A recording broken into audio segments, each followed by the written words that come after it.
order. Can we have a roll call, please? Okay, we have Ally, Yep. Matt, Adrian. Not here, although she did mention she was trying to come in person, so she'll be a little late. Corbin, Here. Sabrina. Don't see her, but she might join us later. Suen here. Patty is absent. Bill, I'm here. Allison. Also virtual. Myra here. Sally Bernstein is absent today. Kitty, Here. Tommy, Here. Jacob, Present. Andre, Present. Jessica, I think I saw. I'm here. Hello. Here you go. Thank you. Okay, you're set. And do we have anyone here for public comment? We do not. We do not, okay. Then we are going to move on to general announcements. My general announcement today is a little stern, so I just want to set the stage. It's a little stern. It's a little stern, which is not my favorite. So one of the things that we've noticed is we've had some gaps in leadership roles, and gaps that are normally filled fairly quickly, like on working groups, where right now, actually for months now, we've been missing a land use and infrastructure chair and a financial sustainability chair. We also are missing someone to serve on the Portland Levy Oversight Committee, which is a committee where we have to have a board member. So I kind of wanted to do a general call, both for people who've been here a long time and for new folks, of thinking about during your time on the board, what is a leadership position that makes sense for you to step in on, and hoping that people during their tenure on the board do step into at least one leadership position. Otherwise, it tends to kind of, just circle around a couple people who end up stepping up, and it's been an issue with kind of distribution of labor. And I think almost all of us have full-time day jobs. So I'm not gonna put everyone on the spot right now and be like, what are you signing up for? But I will send out a spreadsheet that's gonna show the positions that are vacant, and some information about them. We're also missing the Portland Parks Foundation rep, but Jessica is in discussions with a board member right now to potentially fill that role. So we've had 4 vacant leadership positions, which is a lot. So I want to flag that for people and just get people thinking about where you can step up. And sometimes there's ad hoc working groups, sometimes there's taking the lead on a letter that we're doing for advocacy. So it's not all leading working groups or whatnot. There's other opportunities to step into a leadership role, but I guess kind of think to yourself, what does that look like to you? And when I think, Michelle, I'll send the opportunities through you probably in the thing. Yes. But take a look and see and consider, is this something that I'm able to take on? One of the ones I'm most concerned about, and I'll flag, is financial sustainability, because I don't think we have anyone on the board, and correct me if I'm wrong, we have in the past, who has a finance background. So it may seem intimidating to take on a finance. It would for me. The financial sustainability working group would be a bit intimidating if you don't have finance, but I don't think we have that. So a lot of times it is working with a staff member to help coordinate the, it's sending out the agendas, it's working with a staff lead to be able to set the agenda and whatnot. And I will say, the staff leads are really, really helpful in helping to direct. You're not doing this on your own. You're not doing it in a vacuum. You are in partnership, and they know their stuff. So, but having that labor from the board side so that it doesn't fall on staff is really important. We wanna show up and not overly rely on staff. So, Do we not have, no, I got you. do we not have someone who is in the finance background on the board? I don't believe so. I think that is a gap. Am I right, Michelle? As far as I know, yes. Yeah. Unless you're all good at QuickBooks, so you didn't tell me. So just know that everyone is equally qualified to be the chair That's true. of that working group. And you know, you get really a lot of points for enthusiasm and showing up and being there with the staff lead, not to like minimize it or joke about it, but because no one has that particular expertise. It is, it's just, anyway, I'll send out the positions, Michelle will send out. Can I just add a quick thing? Yeah. There are a few of you that are being added to this month's upcoming financial sustainability working group meeting for the new folks. As far as I know, the agenda for this upcoming meeting will be kind of, since there's a few new folks here, they're kind of going to talk about what financial sustainability is as a working group. And essentially it's to kind of make sense of the budget as the year goes on and to help relay what you've learned in these meetings to the board. So if you don't have a finance background, that's okay. Because you're learning how to relay to the board and ultimately the public and community in layman's terms, for lack of a better phrase. And advocate, like making it easier for the rest of us to understand what's happening. And like Ali said, we have lots of great staff. We have 3 staff members because financial sustainability, it can be intimidating. So we have Claudio, who is our finance property technology manager. We have Sarah Huggins, who's our Sustainable Future Programs Manager. We have Bob Del Gizzi, who works under Claudio as financial analysis manager. And when you're coordinating these meetings, we have another coordinator on the finance team that helps you parse out the agenda. So that one is very well staffed and they're always happy to help with any questions that you have about the budget and everything along with it. So again, if it feels intimidating, that's okay. I think they understand. Thank you. I also say money is where the decisions are, so having someone to be able to help bring that to the board and even through a layperson's eyes, right? Like that is really, really helpful. Whenever you're in government watching the money is a really useful. Especially now. Yeah, especially now. End of song for my stern announcement, and I appreciate you all. Moving to the approving the September minutes. And if you're not present, if you were not present, please abstain, but do I have a motion to accept the September meeting minutes? I motioned. Thank you, and do I have a second? Second. Okay. The September meeting has been approved. Oh, any discussion, sorry. And all those in favor of approving the meeting minutes? Raise your hand.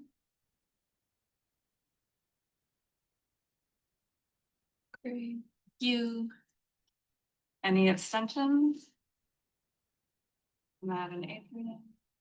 And any no's?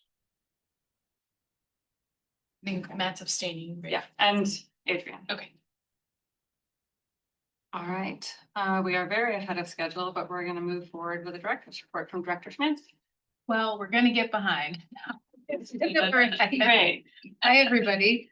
I said that I would do a real small report because we have our policy and systems improvement manager, Amanda, here with us tonight. She's gonna give a somewhat larger update with a larger discussion to follow soon, I think, about work that her team is doing around equity in the Bureau with a little discussion about Healthy Parks, Healthy Portland, and current kind of areas of citywide focus. So that is part of my report and is why I will be more abbreviated. I have just a few updates to share with you. Before that, and those are about things I think you're probably already tracking. I want to thank you for your comments about the finance work group. And I'll just reinforce that unfamiliarity shouldn't be a barrier. It can really be a benefit. To come in with eyes that are not necessarily steeped in that vocabulary and the rhythms of city budgeting, like the best translators are people, you know, who come, I think, maybe without that and then can bring back out in an accessible way what you think are the important points of decision or emphasis in the budget processes. And yes, it's a really well-staffed group who would love to support you to understand at whatever altitude and whatever way you want, because you have a lot of choice there as a board, what's happening with the budget and how you want to engage it. So water's fine, come on in. As I said, just a few updates from me. You are probably tracking, those of you who've been around have maybe been tracking for 5 years, that our auditor's office has been underway on an audit of the Parks Bureau through a lens of fiscal management. Their work is concluding and will be released tomorrow. So an audit will be out tomorrow. It includes their fieldwork and analysis and recommendations. It includes also a response from Administrator Jordan and a response from me. Both responses are generally, as they should be, appreciative of the interest in the work and affirming of the recommendations, which are in this context specific to parks, but really are citywide about long-term, big picture financial sustainability strategies and planning, which is an area of opportunity for the city. So you can expect to see that and probably some surrounding media tomorrow. Some of these have multiple cycles of interest, some don't. I don't know which this will be. Pause at the end for questions, maybe. Also, I know you're tracking. Yes, questions? Dr. Corbin. Thank you. A quick question regarding when that information does come out. You're saying it's over the course of the last 5 years, is that correct? It will come out tomorrow and it's been in development for 5 years. I mentioned that because it's an extraordinarily long time. Right, and because this is also from what I understand, it's bridging two governmental structures. I'm hoping that we read it and reflect on that situation because, the now city council members versus what we were dealing with commissioners before had great sway in how things were operating. And I'm just hoping that we can leverage and manage those two governance structures when we're thinking about outcomes and how the report is going to be understood and I guess digested by the public. Yeah, thank you for that. And I would say relatedly, where we had the most conversation with the audit team as they were developing the written product was around characterization of decision makers and decision-making processes. It's easy to be confused as between a bureau decision and a council decision and a mayor decision. And as you said, all of those things mean different things than they did in 2024. So we worked really hard with them to have the product be more precise about who decided what and what outcome it led to. And the way we put it to them was, and I believe this, we want audits to be actionable. That's where they have impact. And they are only as actionable as the people who have the levers to respond know.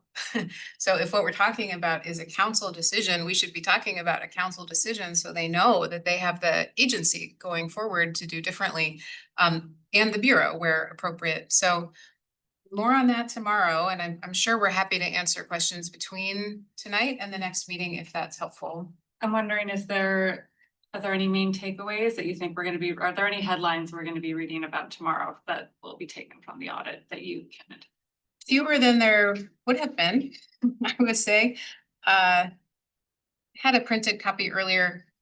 It's generally about, as I said, long-range planning and, only buying what you can pay for long-term and really planning with the end in mind as you're making decisions about system or programmatic expansion.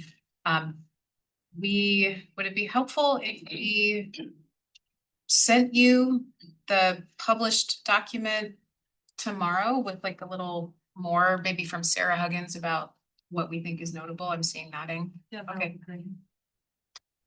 It's a very curious timing. We're going into the November ballot. And is it? I guess. The publication of this report in terms of timing, has it been considered, whether or not it's going to affect voters as we go into the November ballot? Well, I think your insight is insightful. I said it was many years in the making, and then it was a pretty quick last few chapters to get to publication. Can't speak for the auditor and their team, but I know that without authority, they lean heavily on influence to make sure that their audits are followed up on. Don't know how that affect. Hey, I hear you. Just not knowing how to respond to what you just said. Jacob, did you also have your part up or you had the same question? I have the exact same question. Jessica, do you have a question or comment? Yes, I just wanted to address Suen's concern and say that I hear you. And I guess I want to ask, once it comes out, I'm sure that there will be questions about how it relates to levy dollars. And I don't know how much you're able to share right now, but does it go into that? I don't think that it does precisely specifically, except that levy dollars are among the dollars that are sort of discussed overall as they're looking into general stewardship of the system and its resources. As a follow-up on that, the levy had its own specific audit. Yes. So were the findings from that audit incorporated into this audit since that was work that was already done? They're not quite that closely related. The parks levy did have an independent audit and it had no findings, had no recommendations. We made that point to them. I can't recall whether that's referenced. I don't think the content was close enough for it to feel germane to bring up explicitly. Dr. Corbin? My question is whether or not when this comes out that there will be a public forum for community members to react or respond or ask questions regarding the audit. Because from where I'm sitting, that's what part of our duty is. And because this audit is happening after our meeting, would it warrant having a special meeting to hold that space for community members to have that conversation? Or is that in the making in another location? That's not something that we're putting together, and I don't think that's a typical practice for the audit services team, so I think yours would be the forum if you chose to do that. There's something to consider, a special meeting and to hold the space to unpack and ask questions for the public to ask questions. If not, we won't be able to address this until our next meeting in November. Just to dovetail on what Sue-Ann brought up. I would just say to that, board members don't have the expertise to be able to answer questions, so it would mean more of a staff. It would be they bring their questions to the board, but it would be having staff there to answer. Normally, we don't answer questions in real time in a board meeting, so it would be more of a public forum. Which is not something that the board has done before. And it's during I think that would warrant a lot more conversation given the upcoming election and trying to understand what's going to be in the media. So I think we can TBD on that as an idea. Well, it has to be discussed now or we don't. And if it's something that we're not going to do, I'm okay with that. But it can't be a to be determined after the meeting. You mean after tomorrow? I feel like it needs to be, we don't know you know what's in it. No one on the board knows what's in it or to be able to. I guess what I'm pointing to is that the board is the public forum around park and recreation issues, and an audit of the budget falls under that. And the question is, are we willing to consider holding a public forum since it doesn't seem like there's one established. Adrian. Yeah, I'm a little confused about the scope of the audit. Is it all city bureaus or just? No, Parks Fiscal Management, and it Just- changed over time. It okay. started with a really clear focus on capital asset management. And then Mhm. through the course of field work and a number of years, an audit is typically like a year, less than a year. So over the course of that time, people came and went, interest came and went, stakeholders came and went, and more recently, it became focused on general kind of, I would say, fiscal stewardship of the system and the assets and planning for their care, their life cycle care. And so the second part of my question then is, what is your hit about it? Is it gonna, the average reader reading this, will they come away saying, oh, I should support a levy? Or, we need a lot of reorganization to be able to, be responsible about how the money is spent? I'm No, just curious as to how impactful, I mean, I think people are kind of trying to get to that Yeah, in their questions. I don't know the answer. It does speak to, it recommends that the Bureau in partnership with council develop a level of service plan. It recommends that the Bureau in partnership with, I think, council and the CFO continue work toward a long-term financial sustainability plan. These are all evidently good practices. Mhm. And the response that I wrote says, we agree, we look forward to, we agree, we look forward to. So there's not a lot of daylight between the recommendations and the organizational response, which I think is good. I don't know. That's helpful. Sabrina?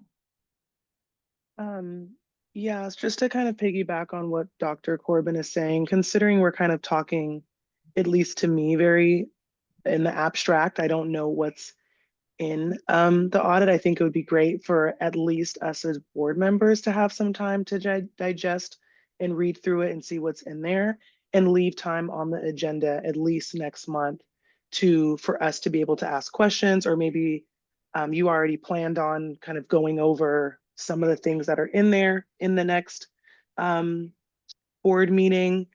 And then, we can talk a little bit more in the specifics. And I think it would be good for us to plan for public comment on this relevant matter. If folks come, they come. If they don't, then they don't. But I think it would be good for, this is kind of a heads up to us as a board if this is something that is going to be out there, and we should probably plan to read it and come with questions. And if there's any more detail from staff, and expect any public comment during these public comment times. I don't think that we have to necessarily try to answer questions I personally or anybody else might have the answers to, but I think we should at the very least expect that. Dr. Corbin? I guess my greatest concern is the legibility of the document. How digestible is it for everyday folks?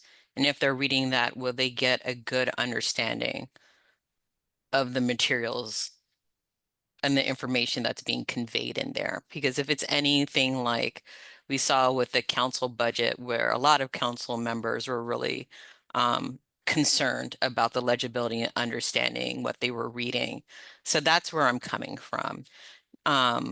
How legible is it? Is this something that could be kicked to the financial sustainability working group for them to dissect it and give us legible understanding of what the audit says? That is I think- also part of the board's job. So I'm just wrestling with what it could mean, not, and I understand the concerns that are coming from folks about its impact, but the other part of it is it legible to everyday folks to parse through, understand it? I think it generally is. I've always heard the audit services department say they write to an 8th grade level, however that's measured, that's how they describe it. And these follow, you know, their website has examples and they do follow a consistent format and sort of level of complexity of both content and vocabulary and, you know, sentence construction. It's not like the budget. So I think it's digestible to people who have sort of a passing familiarity with the issue and an interest. What some people would say, people who've been audited would say, what that loses is nuance and context and important information to have in mind as you read it. And I think that's a place where the working group could dig in and bring back like a richer understanding for discussion and understanding here. Yeah, just to say, appreciate what everyone is saying. I think there's a lot of directions this could go in. There may be a need for a more timely forum for discussion, as Dr. Corbin said, but I think we just don't know. So I think what I would propose is why don't we all commit to review this as it comes out tomorrow and potentially take action via email necessary to convene something. Is hearing that may be necessary. If not, discussion. Jacob and then Swen. Whose decision was the release date for the audit? The auditors. The auditors. Was there any discussion about asking them to hold the audit, the release until after the election? Doesn't work that way. They've been doing this for 5 years. Yeah, they know. They know. All COVID years. I mean, it was right after COVID started, so. Yeah. And again, like that's an example of something that's important to have in your mind when you're reading a judgment about what hasn't occurred in the last 5 years. Can you please have Sarah grab the document link and write a short summary, like how to do for as early tomorrow as possible for this group? Fezziwig is meeting this Thursday afternoon. And I don't know how thick that is, but maybe a summary will be good to capture what's the report. But when it is made available to the public through the media, or the document itself is available to the public, there will be reaction. And should there be either skewed way of looking at the report that may be unfavorable in the conclusion, saying that, well, why would we want to support the levy then? Or maybe it's a letter to the editor, not. I just want to make sure that the board is not caught off guard, thinking that there's nothing we can do. I think we need to, I think it would be good to provide, like it or not, I think we should make a forum to collect comments that is available for the public. And then as a board, I encourage everybody to be able at least get familiar with the report. We can talk about it at Thursday afternoon session, as well as maybe there's a way the board can have a comment. I don't know if it comes up as letter to the editor, or where can we speak to the general public who is interested in this content of that audit, and consequently may influence them go one way or the other November, because our next board meeting is after the election day. So it is a little bit unsettling, just because it is financially, we are so in need of public support. And it would be great if the audit came out and say, this has been really great, whatever you can. This is a very credible bureau decision-making in how to spend money. That's great. But everybody come in with a different view, so silence is probably not an option, but how we say and how we make it available for the public to say, we welcome comments. It will be good to make it clear when and how that's going to do. Two things. One, I want to make sure we're following rules and laws around the levy, because I think we've probably gone over the line. In terms of, we're not supposed to be voicing our opinion as a board or as board members on the levy, and we have been. So let's put a stop on the talk of the levy right now, and yeah, and we'll stick to this. I recognize the timing is complicated. I also just want to say that, and maybe I'm wrong, Sonia, but based on what you said, I'm assuming that the audit is going to say things that we ourselves have said as a board, which is right, the big backlog, the maintenance backlog, the needing for funding for things long-term for buildings and infrastructure.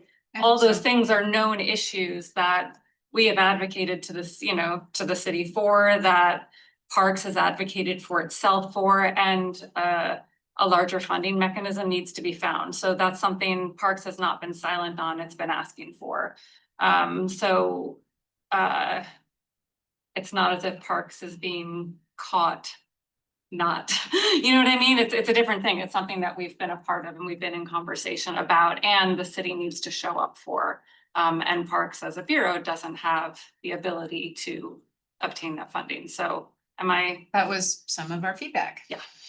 So, and some contextualizing of that may be important, or we can see what it says and talk about how we want to respond as a board, if there's any kind of, public letter we want to have, or op-ed we want to have that can help, hammer in some of those things that we have said many times, Parks has said many times, that it's likely the audit is going to say too.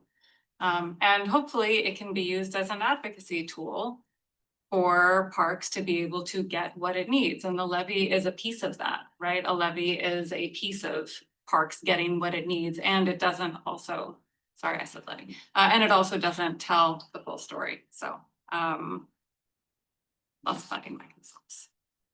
Did someone else? I thought I saw another hand up. Jessica, did you have your hand up? Yes, I just wanted to flag that if outside of this room you want to have a conversation as an individual, just follow up with me. And I just wanted to point out for your information that tomorrow media endorsements come out who also have had possession of this audit. So I think it would be good maybe for just people to track that, because there will be articles out. I also just wanted to flag for time, because we're at 5:34. Yeah. Yeah. Amanda Okay. has some stuff to share. We are going to move on. We're going to see. Can I what ask a happens really tomorrow. quick question though, before we move on? Yeah. What is the process that has allowed the media to obtain the audit prior to the board? That's standard practice from audit services. They put out an embargoed copy for media, and I think council a few business days in advance of the public release. And as I said, they're influence-based, and so I understand that practice. And in just thinking about the duty of the board to advise the city council on park and recreation issues, why isn't the board included in those that receive this information?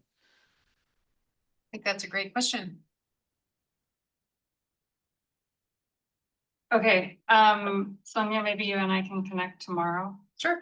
And we can see where we wanna take this, and then we'll email everybody to see if a public forum is possible. I will say we're kind of like a giant ship that is hard to turn, so making something happen in the next few weeks on that kind of larger scale may be challenging, so but we'll have that discussion and see what could be useful, so. Before we go to Amanda, just one other meeting of interest this week, the Tax Supervising and Conservation Commission, which has a role in reviewing and approving municipal budgets.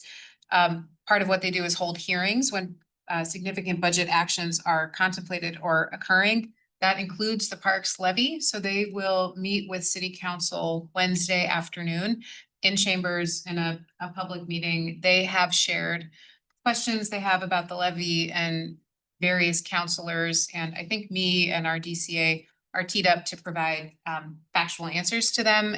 There will probably be some discussion coming out of that more scripted Q&A, but likely not that much, and those meetings aren't that long.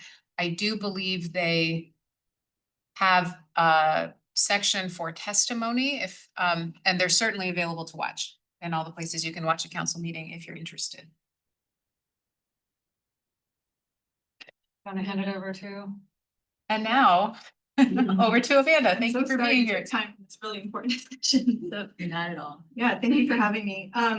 For those I haven't met yet, I did come to the inauguration meeting of some of the new board members. My name is Amanda Monjadas, and I lead the equity policy and system improvement work for Portland Parks and Recreation.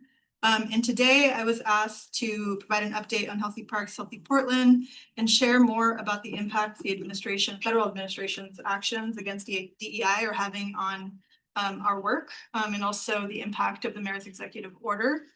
And since I have very limited time today and realizing there's a lot of new faces, I thought this would be a good opportunity to focus on level setting a little bit and identifying where the board might want to dive deeper, focus moving forward. So what I'm going to do is give a pretty broad introduction. Michelle will share the slides with folks and leave time for folks to ask clarifying questions at the end, but also to give feedback on where you want to learn more so that we could schedule these updates so they're following the cadence of where folks' interests lie. So that's the plan for this update. Next slide.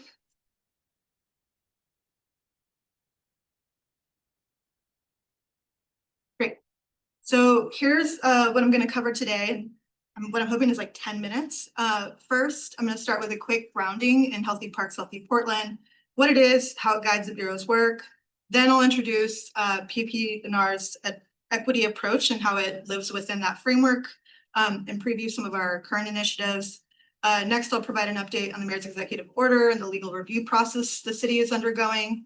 And then we'll close with a look ahead and share a few prompts so that we can get into that feedback conversation.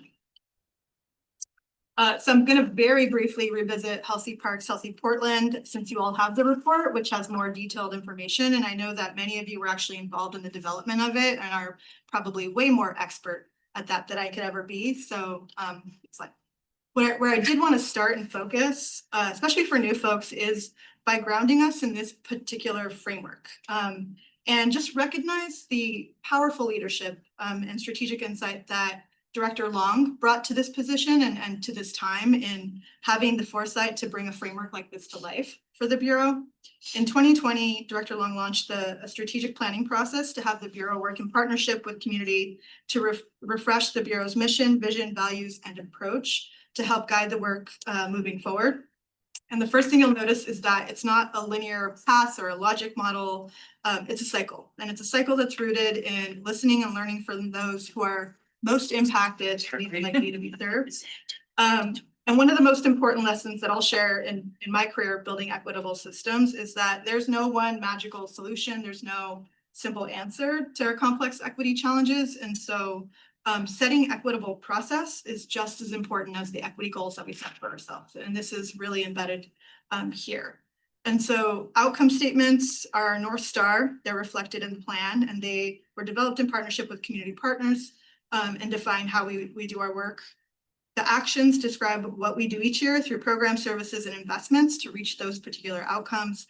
And by tracking and evaluating results over time, we stay accountable and keep learning where disparities remain and what needs to change over time. We just wanted to use this as sort of a grounding space for us. Next slide. Also wanted to elevate some of the more tangible results from that process and the important work that went into developing this. We have an updated mission statement, which articulates the Bureau's purpose. Next slide. We have a clear vision statement that gives the Bureau direction of what we're working toward long-term, and 6 specific outcome statements that guide our work. So in theory, everything we do as a Bureau should be in service of at least one of these specific outcomes, and they are. Sarah Huggins and her team do an incredible job of identifying metrics and goals that align with these different outcomes here. Next slide. Last thing I'll share around Healthy Parks, Healthy Portland is that we have these values in place to guide how we do our work every day to achieve our mission and vision.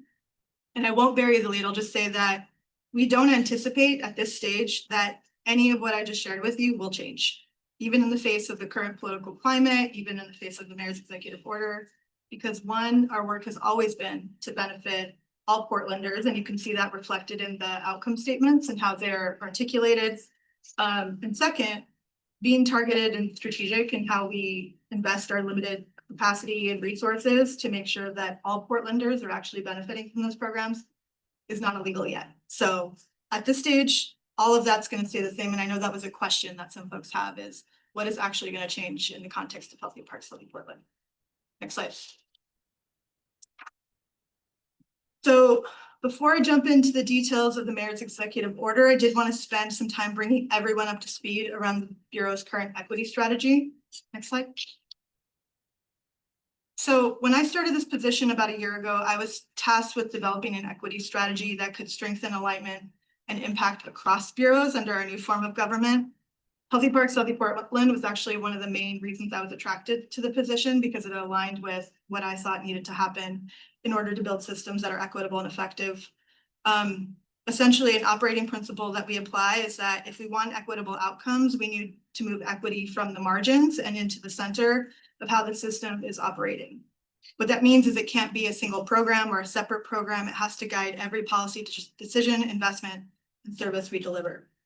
So over the past year, we've actually restructured our equity strategy to be an integrated approach that's focused on building systems across the Bureau and embedding equitable practice and processes and accountability across all operations. And while equity is every staff member's responsibility, we've also spent the year building the right team structure to lead that work. And that involved creating new positions, hiring strong, experienced staff to move this work forward. Next slide. So this is our current equity framework. It's an overview of our 4 core priorities that are led by the equity and inclusion team. Accessibility and civil rights. It's part of our work of ensuring programs and spaces are accessible to all Portlanders, including those with disabilities and with limited English proficiency. Training and professional development is about building employee skills, creating positive workplace culture. And we've actually done the work of designing ICE interaction trainings and have been providing those to frontline staff so they're prepared in case they come into contact with ICE. Operationalizing equity, integrating equity principles, performance standards into how we plan, budget, and deliver service. Equitable policy development and coordination, using inclusive and data-driven practices to design policies that are transparent and responsive to diverse needs. So these are the 4 things that we're focused on as a team. Next slide. I'm not going to go into this in detail. This is a list of some of our current equity initiatives as examples, but I did want to make sure you had access to them in the slide in case, as you're looking through this, you decide these are things that you want to learn more about. Next slide. And this is just a quick snapshot of our current equity and inclusion team. Again, don't have time to go into depth, but wanted you to be able to see the overall team structure. And you can see, well, I lead the overall strategy. We have a team that is responsible for each of the areas of work that I just shared with you. And by that, I mean they're responsible for design, implementation, and oversight of all of the work happening in that area. Our people and culture training analysts, like Sue was like, here. Our people and culture training analyst is reflected in a dotted line because it's actually a leveraged position. So that position is currently embedded in our workforce structure so that the training analyst is working alongside the other training staff, and me and the workforce manager have a co-management structure over their work plan. It's also a way we were able to save resources as we were moving through and restructuring some of these and figuring out how we could move resources to have shared staff so that we could have folks integrated in systems and not working separately or siloed. Next slide. So with that important context, I'll get quickly into the mayor's executive order and the legal review process that's taking place citywide. Slide. I know I'm moving very fast, but you all will have all of this and could dive deeper, I promise. So first I wanted to note that the legal review process actually started before the mayor issued his executive order on July 31st. As we all know, since Trump was elected, he's issued various executive orders trying to eliminate programs aimed at advancing DEI or diversity, equity, inclusion. And to enforce those, actually changed the conditions of federal grants to pressure and compel local governments to eliminate what they deemed a DEI program or risk losing funding. What that meant for the city of Portland is they were looking at potentially losing 387 million or up to that amount that's dedicated to transportation and housing projects. We also had some federal grants within parks that are also potentially impacted by that. So putting aside whether that's legal or not, it did force the city to respond in order to make sure that those weren't locked up. And so the city administrator actually asked all bureaus to compile a list of their equity programs referencing protected class, particularly those involving race and gender, and submit them to the city attorney's office for review.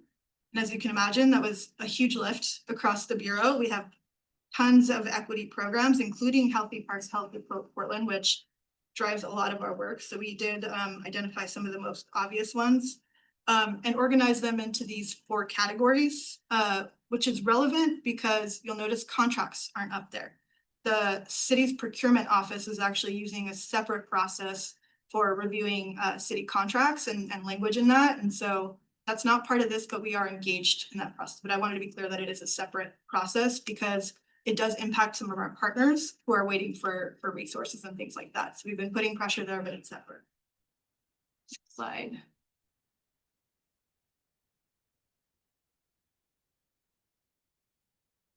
Very hard. So the mayor issued his executive order on July 31st. With that, he issued a message that was reaffirming the city's commitment to equity and anti-racism. But the executive order actually was focused on ensuring all city program services and benefits comply with federal civil rights and anti-discrimination laws as interpreted by the courts. So this is actually really critical because it means we're not chasing the administration's messaging and we're not, or disinformation that's out there, but are really working to ensure that any targeted programs comply with existing law and are positioned to survive a legal challenge, essentially. And the safeguard in here is the order directs programming to be race neutral unless there's a formal disparity study that's conducted to provide sufficient legal justification. Next slide. So I also included the legal standard because it gives you a sense of what is going into this review process. It's a very high legal standard called strict scrutiny that is applied when you have a program that is race conscious, and that has existed before. It ensures that the program complies with equal protection requirements, all of those. And to meet this, the city has to demonstrate, 1, that the program, there's a compelling state interest for having it, and 2nd, that it's narrowly tailored or the least restrictive way to get to the goals of that particular program. And so this is what folks are applying, and just wanted to make sure folks had access to that and to say that there's significant case law around this. It's not what the administration decided wants it to be or what anybody else feels like it should be. It's just sort of set in law at this point. And finally, this is the timeline. So we're moving through this internal review process. I covered the first 3 items here. In August, the city attorney's office did identify programs citywide that would be required through a legal review process, which doesn't really mean that there's a problem with them. It just means that they were flagged for, that the city attorney's office needed to take a closer look. And so we're going through that process and making sure that those programs meet legal standards. And where there is an issue flagged, there's an interactive process that's happening with staff. And our hope is to have a comprehensive report of the findings of this to share back with the city attorney's office by December. So we're in the middle of this process right now. Next slide. So looking ahead, just going to briefly mention a few things that we should expect moving forward. Next slide. Starting with what stays the same. So first, again, the Bureau's mission, vision, values reflected in Healthy Parks, Healthy Portland should not change. And the integrated approach, all of the core priorities also are still on track. Those are compliant with the legal standards. Keeping our policies, programs, and services that are culturally responsive and developed in partnership with our communities. Also shouldn't change. If anything, this process is intended to strengthen some of those programs. So we're just figuring out different ways to make sure that they're bolstered. Yeah, that's probably where we're going to see some adjustments. But in terms of providing culturally relevant, culturally specific programming, like that's still allowed. Third, we're going to continue working toward consistent use of data disaggregation to better understand who is and isn't benefiting from our services. So getting better about how we're doing it systematically across the Bureau. Slide. Again, this beautiful collaborative equity-centered framework probably shouldn't change. We're going to continue to use this to guide our work moving forward. Slide. And all of that said, we're trying to use this as an opportunity to strengthen our internal systems. So by going through this, it's actually an opportunity to do a deeper dive into each of our programs to enhance rigor, transparency, and accountability across the system. So what that will require is staff to more systematically document needs and disparities across the Bureau using consistent data. And just as an example, our equity analyst right now is currently creating consistent demographic standards to be used across Bureau programs so that we can more easily compare those across and also have those available as we're looking at potential disparity studies, et cetera, et cetera. And then the second piece is defining universal outcomes in our policy development, our program development. There's a term, targeted universalism, or a way to think about this that you all may have heard of. And essentially, when you're creating policies, you're setting a broader goal, and then you can engage then with more targeted strategies on how to achieve that. I've been doing policy work for over 20 years, and I'll say that that's how I understand to do it anyway. And so I think our systems are just getting up to speed about how we need to set up these processes to do that fully. And then last, strategies targeted by race or gender will likely require a legal vetting and director approval, and we're still waiting to learn more about that process. Next slide. That is what I have for you today. That was so much information, a lot to process, but wanted to just close with any clarifying questions folks have on anything that I shared, but also any areas of focus that folks wanted me to. And we're We do sending out. not really have time. Oh, sorry. Time to discuss. We're supposed to have Jessica Green, we'll skip over the working group reports. Mhm. We maybe want to take 2 questions if there are any, and then, or We can allocate for up till 6. okay. Then yeah, we have But I 7 wanted minutes to for questions. reiterate that we are sending you a copy of this presentation. Because I know we just kind of flew through it, but we're sending you a copy tomorrow. Adrienne. Yeah, just a quick question, actually. So I was interested in that slide that you had about, you know, if there's a strong state interest, for Yeah. example, you could target specific groups. Has that actually been supported in the courts, in the It's been- post-Trump world, or? It's been narrowed in the courts, actually, over Okay. time. So the Supreme Court, obviously the affirmative action cases and then things like that have narrowed the scope of what qualifies as a compelling interest, especially in the education context.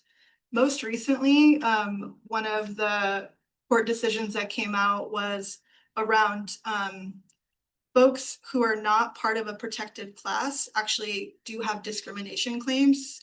There was a case where somebody was applying for a particular job. That person was not a person of color, and they were saying, I was looked over for a person of color and a woman.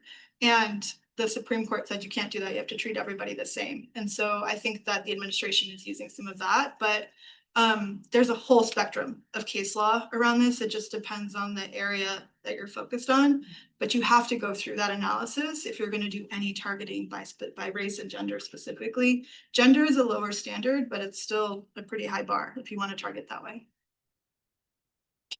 Dr. Corbin? So it sounds like there's distinction between race, ethnicity, and culture. Is that correct? There is race and ethnicity is close.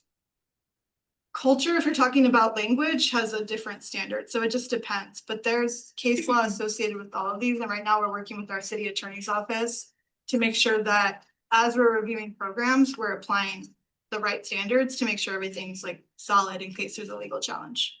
Okay, because my question is some race slash cultures are one and the same, and I was just wondering how you were working to tease that out, but it sounds like you're working to tease that out.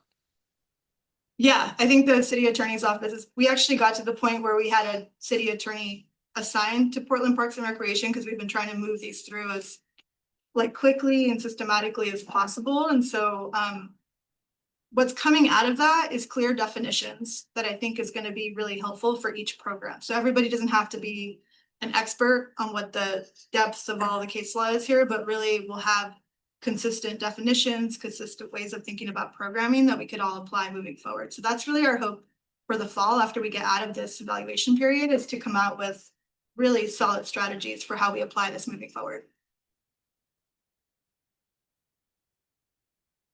Any other questions? Oh, Sven. You mentioned that the procurement services, they have a way to stop the project moving forward. How do they work with parks, or they just send, look at the spreadsheet and across the board and just stop, go like that? I'll say, like, very candidly, what we saw was a lot of just stop because it mentions race, which was very frustrating. And so there is a process, and I know Lauren and other folks are very familiar with that, where folks were having to figure out how to like first figure out who is stopping and who's making what decision, and how can we push and prioritize certain contracts. And so there's been cases where we've been able to do that by just kind of making a scene about like, you're stopping this and this is hurting the work in this way. In other cases, we've just had to figure out, again, it's like who's on first, but it's a procurement process that we're not 100% in on, but we could put pressure on. So in the board packet, there was also mentioning there are consultants, especially the professionals, engineer, architect, and all that on the on-call contract. Yeah. And then now that's scrap, and then now it's just individual RFP. I mean, who's in charge here? What I will say for the board is they did put up a site recently on the city website on procurement contracts and what's going on with this, because I think they were getting a lot of pushback and a lot of questions about what's going on with those contracts. So I would encourage folks taking a look at that. I would say for us, we don't have much more information than that in terms of how it's all working at this stage. But my hope is we will soon, and we'll keep pushing for it. Okay. Board. Yep. Let's throw it to Jessica Green for the Parks Foundation report.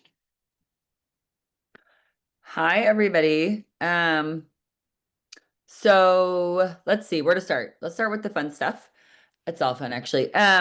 So this Thursday is our Friends and Allies Summit. It is at the Kennedy School. It's all day. We have, I think, over 50 friends and partner organizations planning to attend. There'll be around 100 to 120 people there.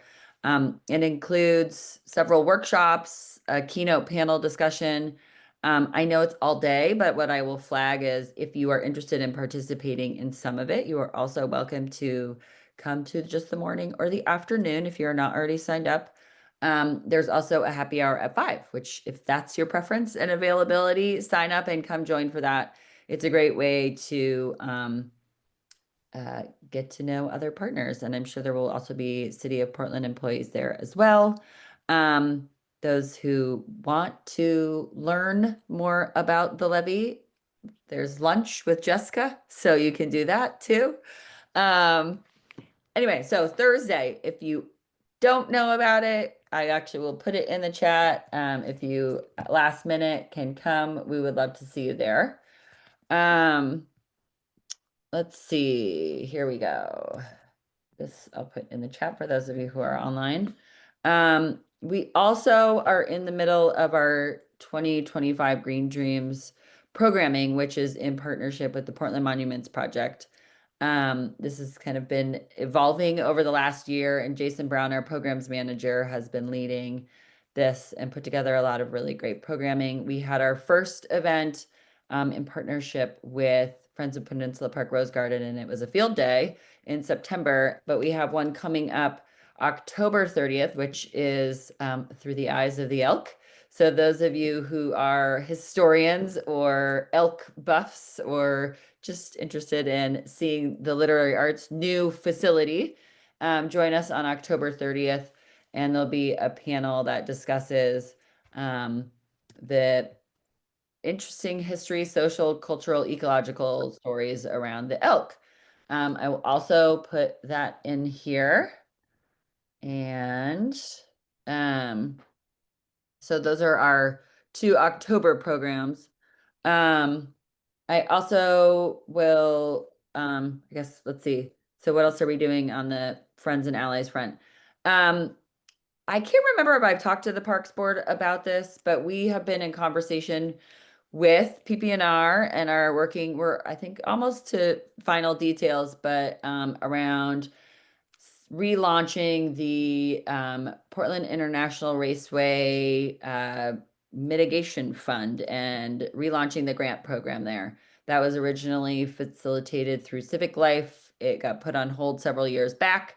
It was flagged publicly as a program that was stalled, and we have been working with PP&R to get it back up and running. And so we're looking kind of in the final stages of that and hoping to go back out to the North Portland community with a little bit more details. I've been having one-on-one conversations with a lot of the neighborhoods up there, but we're hoping to get them back together and launch it this winter, ideally, timeline-wise.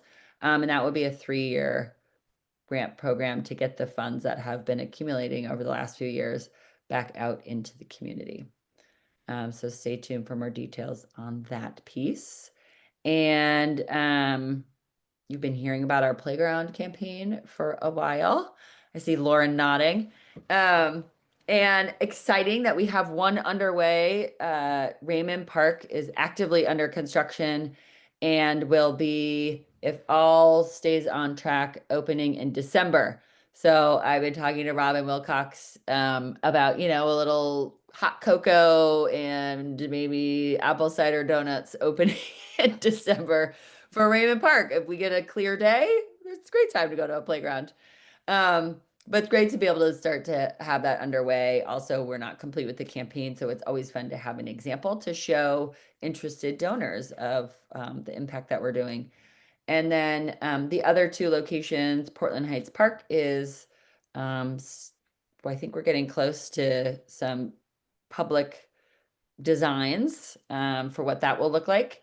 And then the third one, George Park, we're still in community engagement phase. We had our first event, community engagement event at TKO Fest in August, and we will be hosting another one with more complete design, but being able to select options like playground elements and stuff like that at an event at George Middle School in December.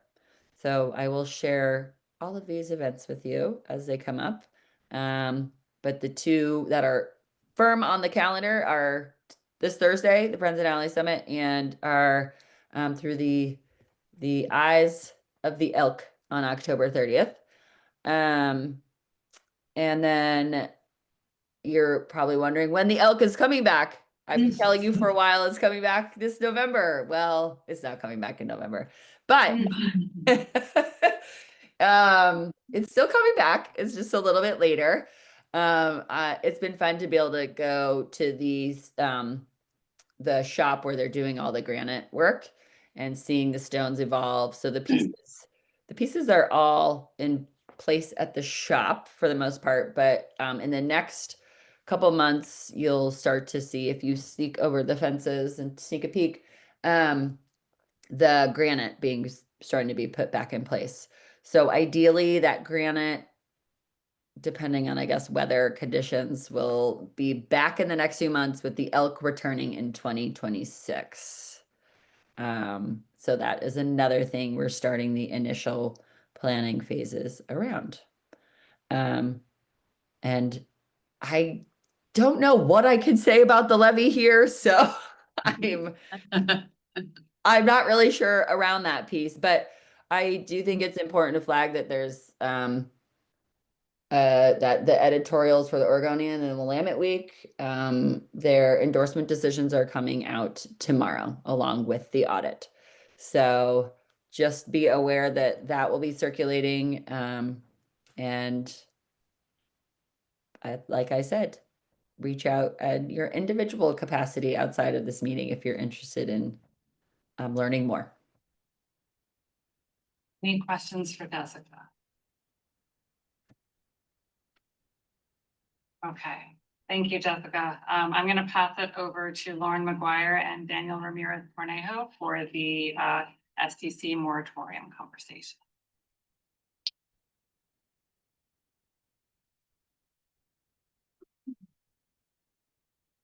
Lauren, you're on mute. If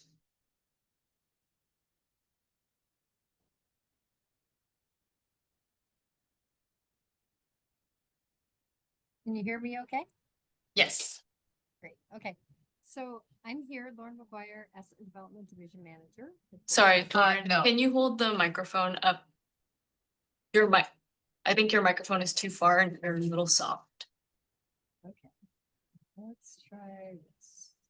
You might need to physically hold it up since you have headphones on.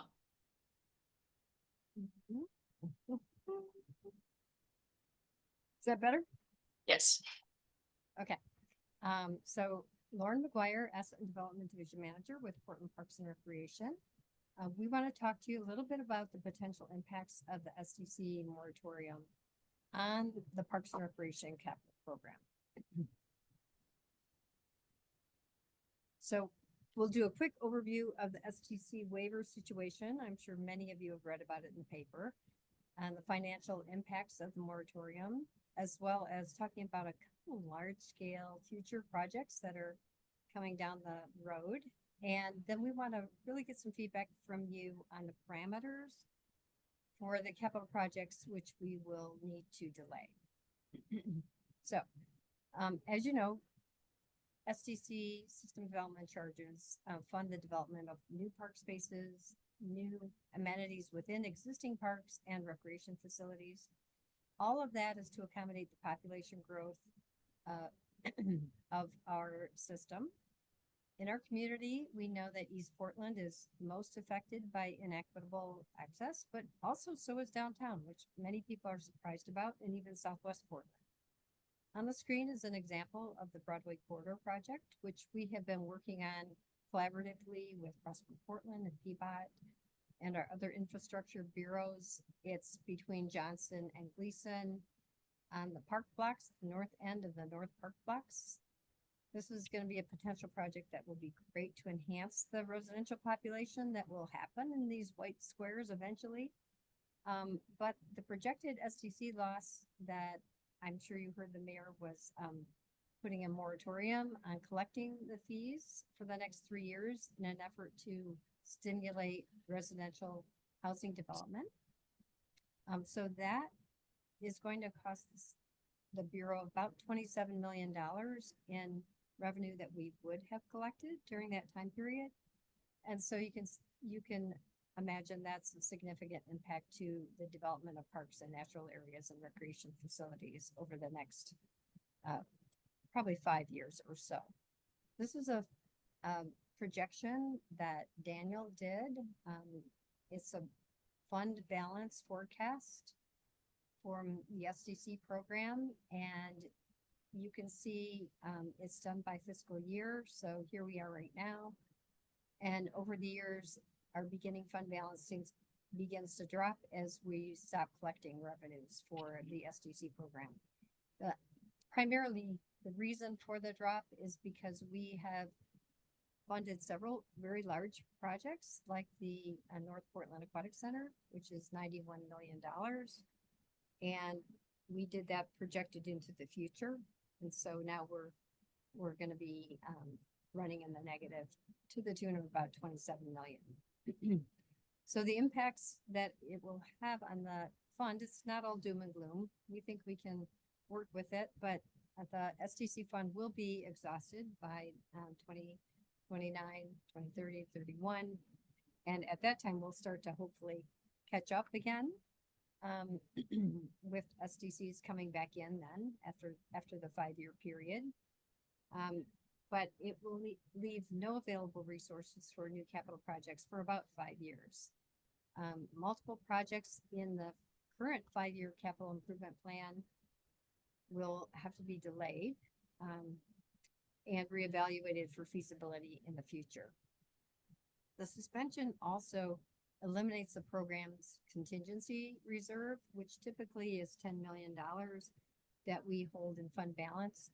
And that reserve addresses unexpected project challenges like design changes, construction issues, cost escalations, change orders, tariff impacts, and other opportunities that we might even have to expand the project with added features. So we're looking at the moment, our cost escalation for these projects is running at about 10% above the expected construction cost per year. So every project becomes more expensive as we go on.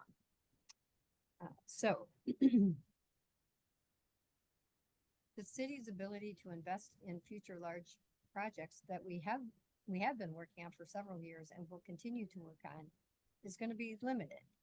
These are 2 projects, the OMSI District Project, which is shown on the screen here, which is between the Tilcomb Bridge and the Markham Bridge. OMSI is doing a whole redevelopment, and we are working with our partners to redevelop the greenway along the waterfront and access to the water in that location. Another project is Tom McCall. That upcoming project is still in early design phases, and we'll be coming back to you to talk to you a little bit more about that. At the moment, we estimate that if we redid all of the waterfront park, that would be a $35 million to $55 million project, and we don't have that allocated currently. Our current funding for it is $750,000 that we got from a grant from Metro, so we're very happy about that, which is allowing us to do the early planning work, and that's where we're at right now. We're in the early planning work for the project.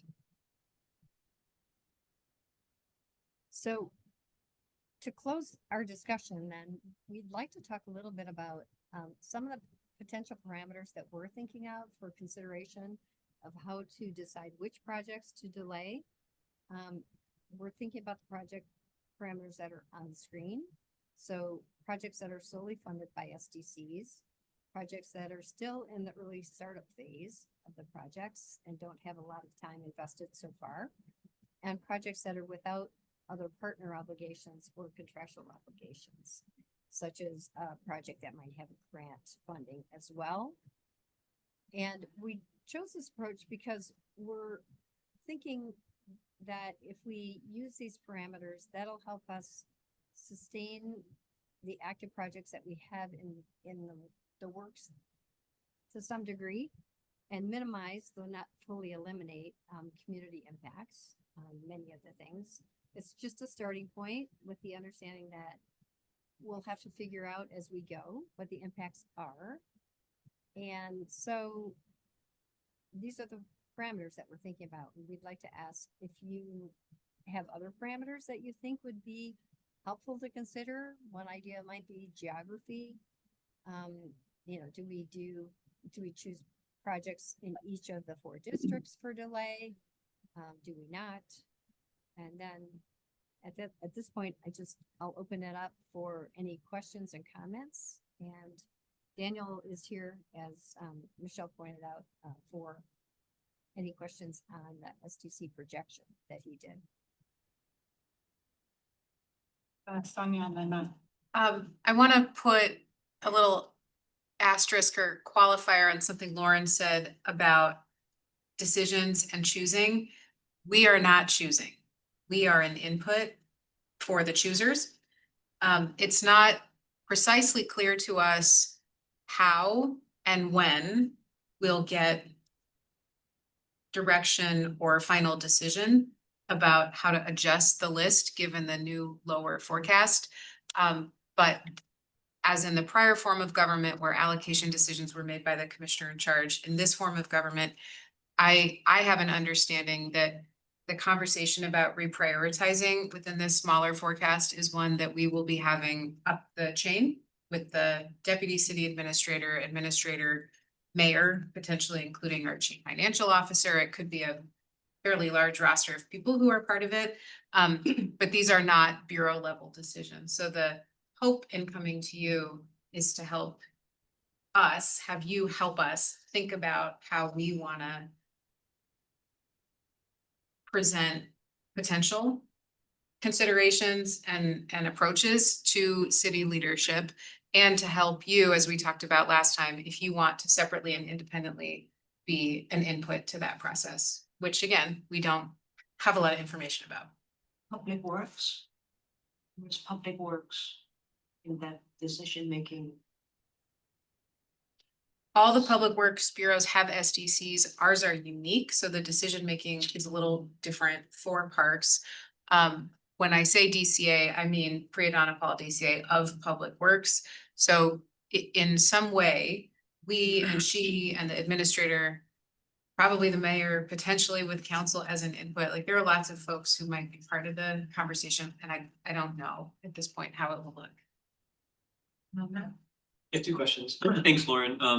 So Parks has an equity tool. Have you thought about how you might deploy it in this difficult set of choices? And then secondly, Sonia, to your kind of description of process, is there likely to be, will there be public input into project list, or is it simply administrators and councilors making those decisions? You may not know the answer to that. I don't know the answer to that. Is something you offer perspective on?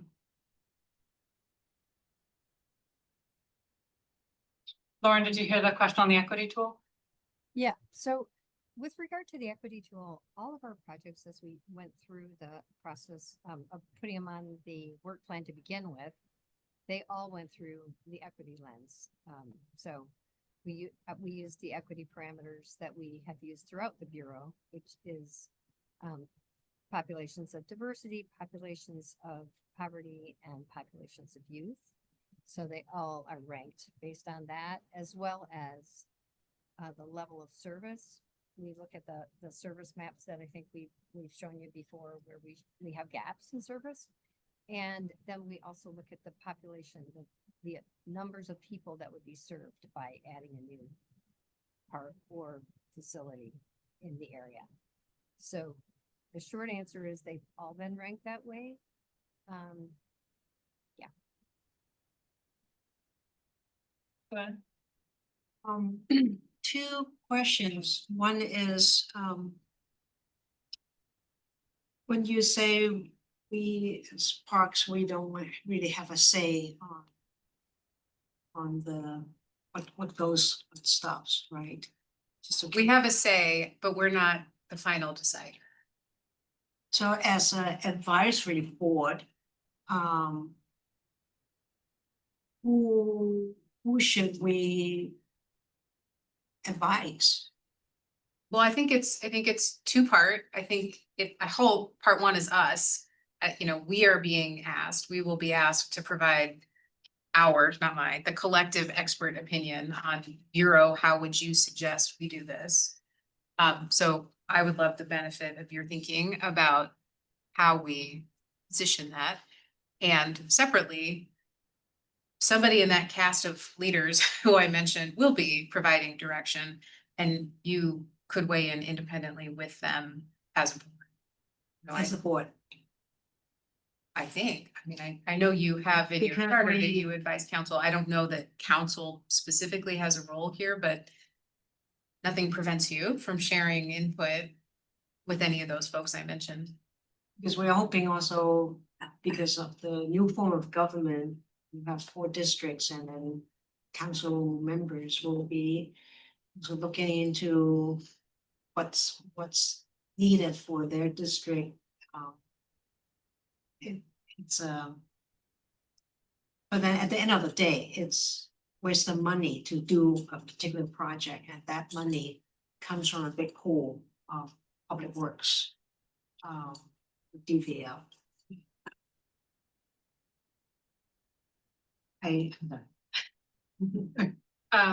Not sure how to make use of what we can do as effectively as possible, because there seems to be so many layers, and even the way you kind of express it, like, it's not really sure.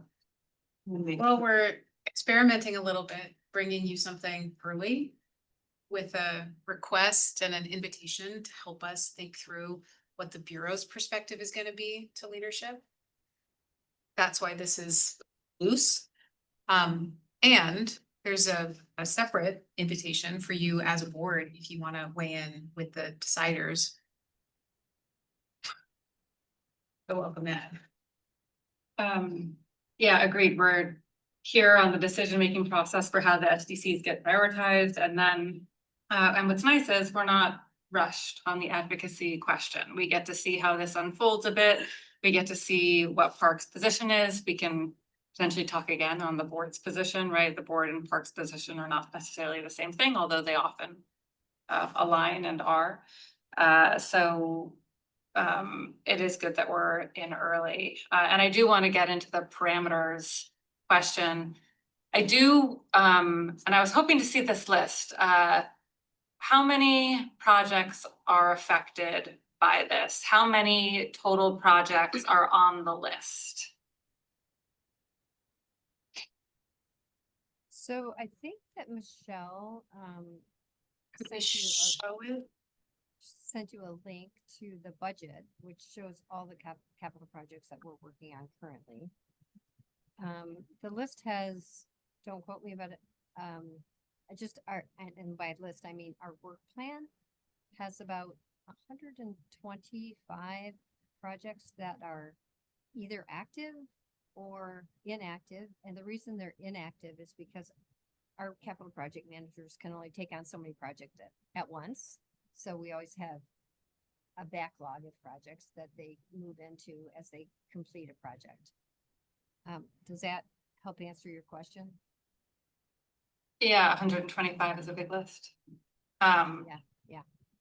I did see, I think Kitty put a comment in the chat. Michelle, I don't have it open. Can you read that? I think. Yeah, she asked, can we assume that asset management program lens has also been applied?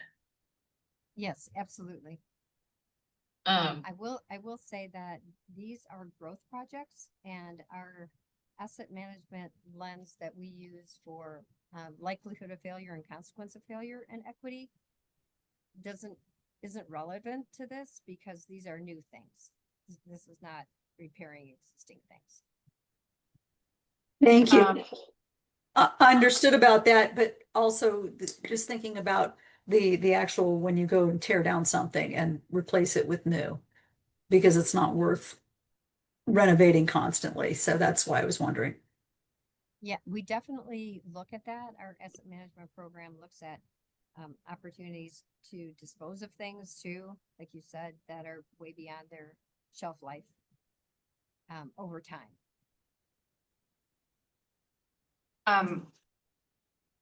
Michelle, can you go to the left? Because I'm not seeing the hands because they go immediately. Yeah, okay. I'm gonna go Jacob and then Jessica and then Dr. Corbin. Oh, sorry, I thought it was yours up. Adrian and then Jessica and then Dr. Corbin. First, okay.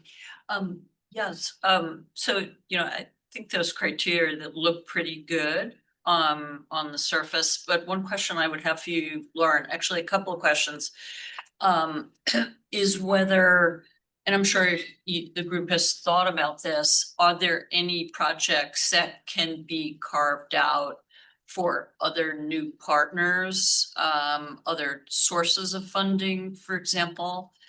And so, those that are very worthy of that maybe they should stay on the list so that, you know, that may be another criteria to consider, either, you know, grants or, other kinds of kind of charitable endeavors, partnership with the foundation, et cetera.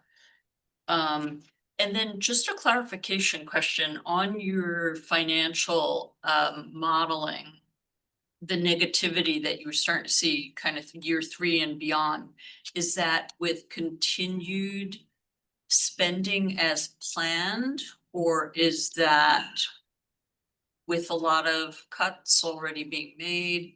Just a little confused. You probably said this, but So this is without delaying or canceling any projects. And the forecast, and Daniel, you can jump in anytime you're ready here. The forecast also, the reason it goes into the negative, frankly, is because when we put forward our North Portland Aquatic Center project, which is, as I said, a $91 million project, we didn't have all the $91 million in hand. So you can see it right here. We had, and this is not just that project, it's others too. And so Yes. over time, we had assumed that we would be getting those revenues coming in, because in the past, and Daniel, jump in, we've had up to $35 million a year that we've gotten in SDC revenues, or even higher. Go ahead. Yeah, Daniel. no, that's right. To answer your question, it does contain all of the allocated funds to date. So it doesn't include any cuts that to any particular projects. And as Lauren mentioned, North Portland Aquatic Center, the reason why you see pretty significant in the third row allocations to projects, that's essentially all of North Portland Aquatic Center. The funding that is allocated to that project has been made in the outer fiscal years of our forecast. thank you. Jessica?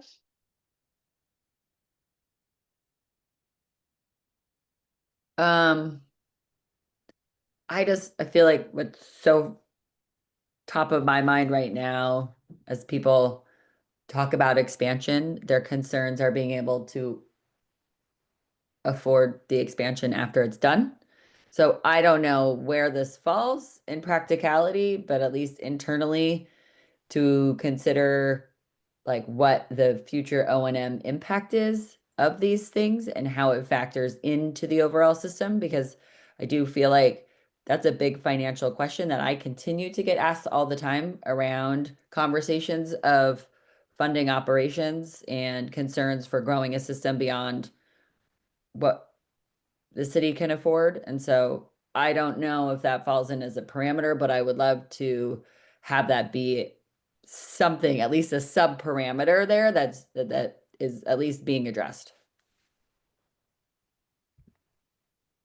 And I'm like with the assumption that kind of any of these SDC projects, going back to Matt's earlier question around like the equity lens, that they're on the table because they've scored high on the equity chart.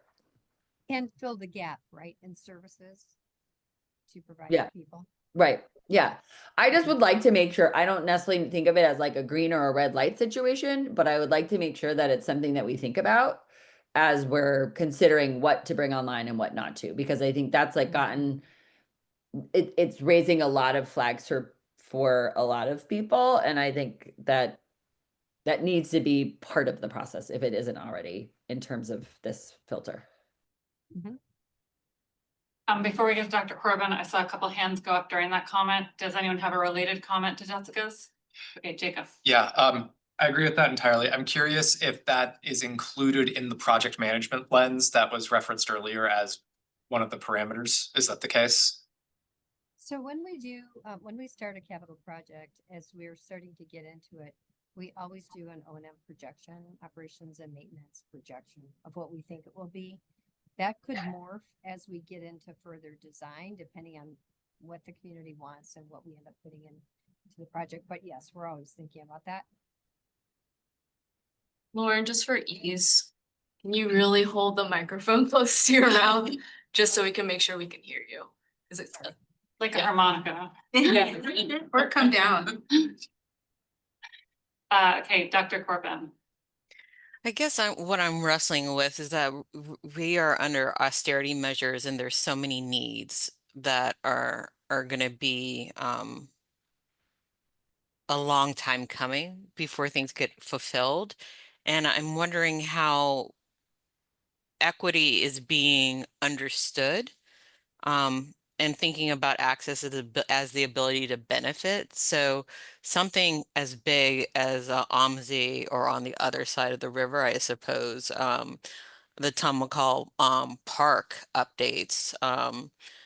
How much of that is really feeding into tourism and maybe possibly pulling in tourism money, and may not necessarily be the equitable access that people are thinking about for everyday Portlanders that may not want to be in the mix of those types of crowds. So I guess is some of the parameter about like how is it meeting the needs of a community versus a regional need versus, thinking about city dollars coming in through tourism. Can you speak a little bit about that? Yeah, I can. Yes, I can. So, a couple things. The OMSI side, our contribution to that, it will have quite a bit of affordable housing in that development. And as part of the affordable housing, we would like to complete our greenway there. I don't know if you've ever ridden or walked on that side of the river, but it's literally, you're walking through parking lots basically, that are strung together until you get right in front of OMSI. So it's part of our Greenway Trail Plan, which is a regional trail plan, which is to serve the whole city, to for commuting to work and for enjoyment. So that is our contribution to that project, is the Greenway itself, and the equitable access to that. The other side of the river, the Tom McCall waterfront, is actually going to be focusing on equitable access to the river to get into the river. So how does the community get into the river and enjoy the river downtown? And many of the projects that will be happening in the next several years will be in the downtown area for affordable housing developments. So that throughout the waterfront park should be focusing on a park really for the community that is downtown. I guess what I'm getting at is focusing on new projects and using the vague term community for me. Okay, and this is not a judgment on you. Like, who is benefiting and who is being positioned as the community when they may not have the access that we're actually talking about. A lot of folks in East Portland are not going to be coming downtown. And so we have to recognize who's going to be there. And I'm just thinking about how money could possibly be better used around connectivity of our parks versus creating these large greenways that are very tourist focused or downtown focused. And I understand the economy around it and everything like that. But if we're talking about equity and really serving people, how much of Portlanders are going to be using that space and engaging that space versus something more localized and probably will be a lot better used and needed and cared for in a place like East Oakland. I'm sorry, East Portland, which is funny. Both East Oakland, East Portland suffer from the same types of economic neglects. But do you see what I'm saying? It's like, how do we parcel that out? And then and again, the connectivity, since we can't grow new parks necessarily right now. And I understand you're looking for criteria, but I also think part of that criteria around meeting community needs is finding ways for the connectivity to be equitable, for them to actually get to these places, and for these places to be places that they actually will be going to. Sonia, did you wanna? Yeah, Lauren, do you mind if I jump in quickly? go ahead. Because I appreciate that comment and perspective very much, as well as the questions about how life cycle cost, O&M costs factor into these parameters, as well as the comment about partnerships as a potential lens. And it sounds to me like those might be 3 additional or alternative parameters here. Those are different than what is on this list.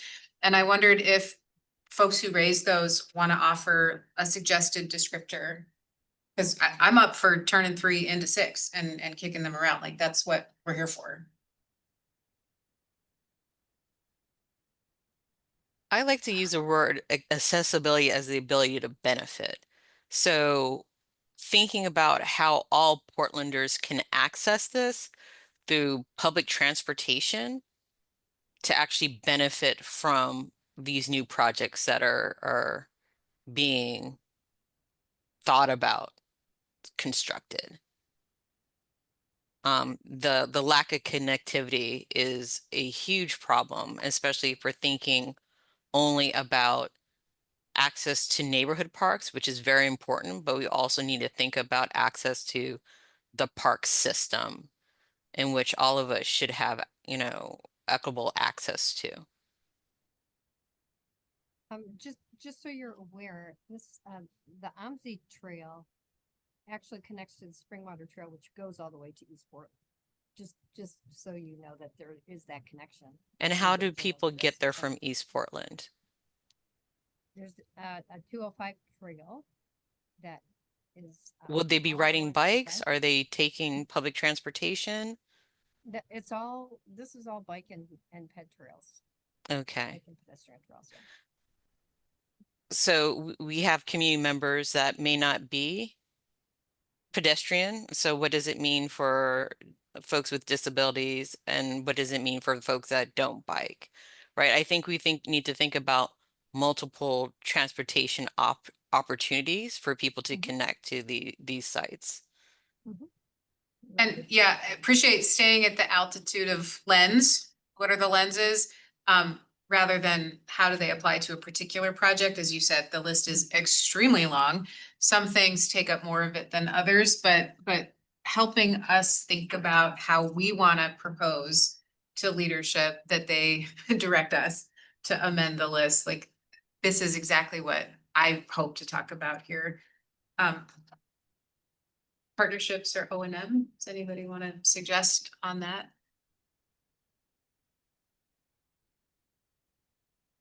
You mean like a very concise bullet point? Yeah. I mean, I guess potential for public-private partnership? As a reason to keep a project on the list rather than take it off. That would Well, be it. in a way, you'd be taking it off. Or the inverse, right? Yeah, you'd be keeping it going, but through a different mechanism. So that's a bit of bullet 3, right? Yeah. Projects, you could turn it, Yeah. it's just the inverse. Right. But I think, just to come, if I'm tracking what you're saying, I think you're saying projects that could have partner funding or other grant opportunities that could come off the list, so something else could stay on, right? Yeah, got it. Yes. That's a good one. And then, In a way, well, yeah, and like if you reduce it, so let's say you're like, well, actually, there's potential to take 50% of the cost and get private investment in it, you're opening up other SDC, I know we're trying to get to 27, but no, that's right. you can get through other ways. Right. Also, I heard, I think what was said was projects with the highest operations and maintenance potential in the future. Maybe we don't do those projects to burden the system, or maybe that's a parameter where we start to rank these things, and that one doesn't have the highest ranking because. Right. it's at least a factor. So looking at the future, I said future of impact and the future impact of O&M. Yeah, these are great. Thank you. Jacob? Oh, sorry, I think Suen was first. The, was it 125 items on the list?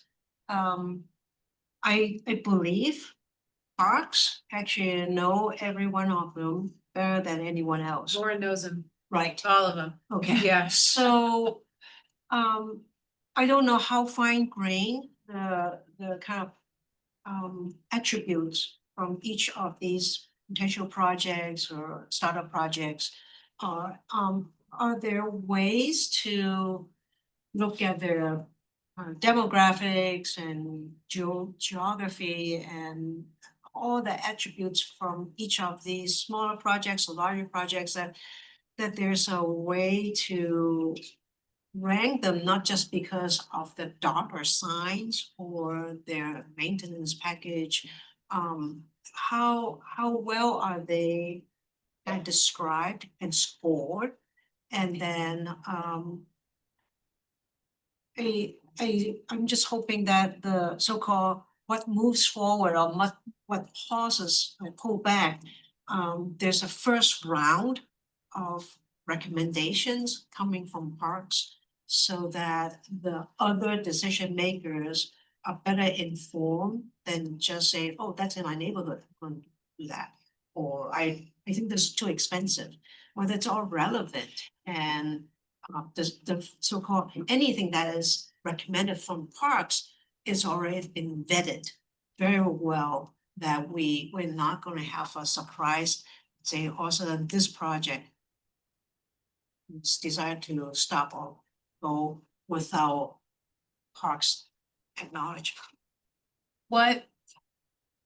Yeah. Thank you for that. And given that, I'm curious, other than the now 6 things we've got on our draft list, what would you want to make sure they were vetted against? There should be a process of, if this is going to be decided by someone, I would like to say the first round of so-called evaluation is coming from parks. And because there's so many aspects needs to be considered. And I don't expect anyone else outside of parks will be able to say, I know better.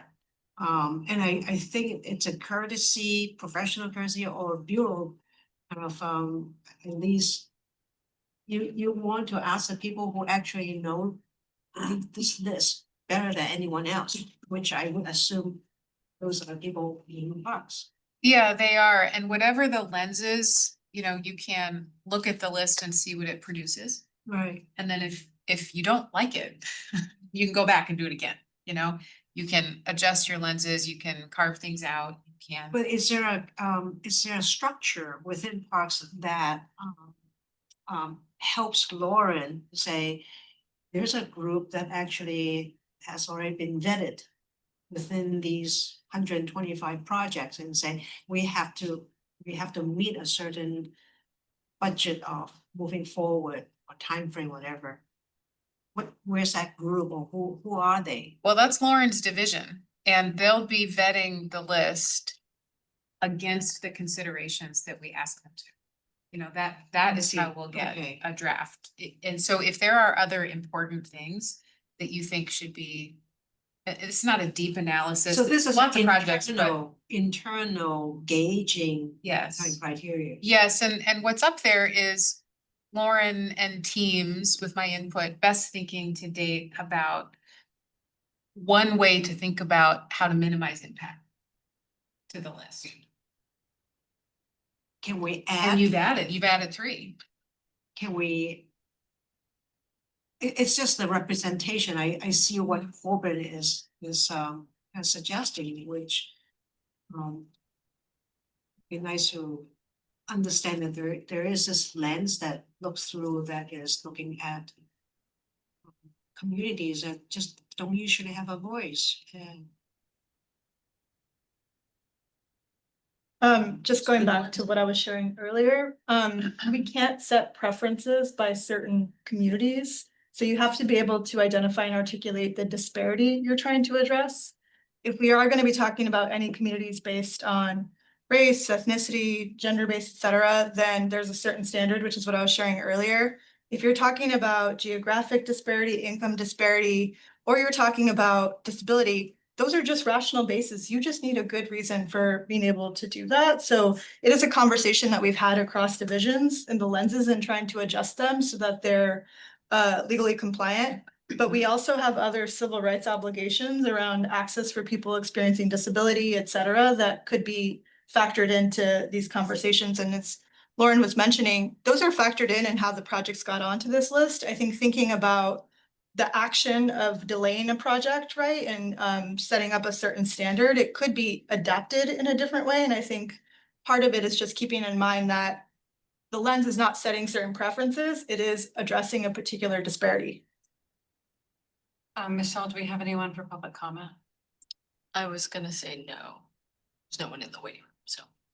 Jacob? I've got some questions just about like logistics on the path forward here. So for starters, is it possible to have all of us get emailed a copy of the 125 projects that are up for cuts here? And then like ultimately on these 125 projects, are these going to be graded with the lenses, the criteria that we're coming up with now and then ranked accordingly? Potentially. Okay. Internal to like our board is this our only bite at the apple where we get to give feedback on this and because this is due soon, or is this going to be like an ongoing conversation over the next couple of weeks? I think months. Yeah, I don't have any information or real insight about what the process looks like and how quickly it moves. I feel some kind of sliding scale urgency because Lauren's got a lot of people who are working on these projects. Should they be pivoting? And that's potentially sunk time that doesn't feel good. But we're not on a particular clock or working back from anybody's deadline. Okay, I had more questions, but that actually negates all the rest of them. So that's everything I need. We were, because we originally had partnerships for this meeting and we pivoted to having partnerships next month and SDCs this month, just so we would be prepared for however this moves, so that we can weigh in, so that we understand the process and the board is more nimble. So that was the reasoning there. I think it's me, then Dr. Corbin, and then Matt. Sorry, and then Andre. My question is about mapping these out, the ones that you end up wanting to move forward to see, like, are we doing a good job in hitting the areas that have the geographic disparity, right? That have fewer parks? Are we doing a good job of selecting projects that are, not too clustered in areas that already have parks? So how are we looking at this kind of on a wider scale of who is being served within the city? And it would be really interesting, at least to me, to map those out to see where we're hitting and where we're not, if we're hitting, and that would be to me an interesting lens. Especially if these are the ones that we're prioritizing. Dr. Corbin. I think another way of a lens that we might want to think about, if this hasn't been said already, but thinking about ecosystem services or mitigating environmental burdens in particular areas, whether it's urban heat island effect, flooding, if it's novel ecosystem creation or what have you, but thinking about that as another criteria for thinking through or prioritizing different projects.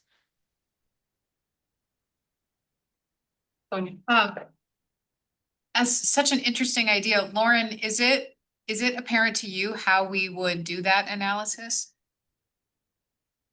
Well, we do have, urban forestry has mapping that we could overlay it on our city and overlay on the places where we're missing. We know every time we build a park, we always put more trees than were there and that were required. So we can look at that and see how that overlays potentially. It's not just putting up trees. The green space itself can cool down the city, but also it could also be the removal of pavement and other medium that tend to create that heat, as well as other emission issues or what have you that come with climate change. Yeah, I can only actually think of one circumstance, one project right now where we're actually removing pavement to put in a park. And that's over by, we call it the Conway project, but it's like Petty Grove on the northwest side of the city. The other ones are properties that we own and we're building within them. Green But spaces. I told you she's encyclopedic. I think that's such an interesting idea for a lens. So we will go back and do some work about how we could review the list against those particulars that you described within that category. I really like that. Thank you. Matt? Yeah, so what was the equity access parameter that was building responsive to Dr. Corbin's initial? Can you repeat that back? Yeah, I noted accessibility and then sort of a parenthetical that it's about ability to benefit from the addition of a space. And you talked specifically about connectivity as a kind of primary way to think about that, but however you would like it captured is how we should capture it. But public transportation is making sure that there are entry points beyond whether it is a linear park or what have you, that people all over the city of Portland can catch a bus at various entry points to benefit from whatever the project is. Gotcha. So I heard that these projects came out of the capital list because they met the criteria of the equity tool. I guess I'm curious if we were to look at this universe of 125 against each other. And that may already be incorporated in some of what we've been talking about here. For example, the service or under service. So I just want to make sure that yes, they came onto this list because they met those equity tool sort of outcomes, objectives. But how do these within this universe look against each other? What does that tell us? Lauren, did you hear that? No, Matt, you faded out. Oh, at the end. I'm sorry. So using the equity tool, applying that against the universe of the 125 that are on the capital projects list. I heard they came onto the capital projects list because they were compelling, but against each other, what does that information tell us? Oh, okay, yeah, we have that. Andre? For the top projects that you're looking to kind of push through, what's the average lifespan of these projects, and do they kind of go past that 5-year stop? So it depends on the project, and I think what you're referring to is how long does a project take to deliver? Is that Yeah. kind of what you're thinking of? Correct, yes. Yeah, so someplace between 3 and 10 years, frankly. The North Portland Aquatic Center will probably not be in place until 2030, 2031. So maybe even 2032, depending on the building. That's quite a big project. And that's generally we're someplace between 3 and 5 years typically is our normal project delivery. Are there any more questions? I have one, but I want to take up space if other folks have. I'm curious, and not necessarily as a criteria, although I'm curious, how many of these are buildings? How many of these are, kind of more recreation parks? Are any of these, going to Corbin's point, nature parks, right? Where you have actual habitat? So it'd be interesting to see the distribution of the different kinds of things. Is it the built environment? Is it, largely a field and a recreational, and is it a nature park? Mm-hmm. The short answer is we have a smattering of everything. Will you be, thinking of criteria, will you be looking at that in terms of like, these are different kinds of assets that we're delivering? We certainly could. Well, and if it's not kind of filtering criteria on the front end, it's a way to look at what your criteria produce. Yeah. And decide whether that feels comfortable. Yeah, definitely. This is becoming a big exercise. It's not. I'm sorry. We'll follow up about what we can do next. Yeah. And share an Quick update. comment. So then, With what's going on in the country in terms of funding cut and all that.